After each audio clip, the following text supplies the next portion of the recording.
Unajua mimi nimehuzunika sana. Ati rais wa Jamhuri ya Kenya kuliko aongee mambo ya masomo, mambo ya matibabu, mambo ya hospitali, mambo ya barabara, mambo ya maji, ati anaongea mambo ati msichana ametiwa mimba. Sasa hii ni maneno gani? Ati anaongea mambo ati mtu hana bibi.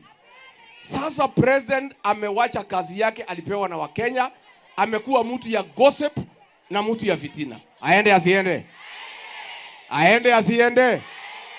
Mimi Kasongo nikuambie, I'll engage you on issues. Hiyo mambo ya watu hawana mabibi, hiyo endelea. Hiyo ya wasichana, endelea. Hiyo ya watu kukula zaidi, endelea. Hiyo ya gym, endelea.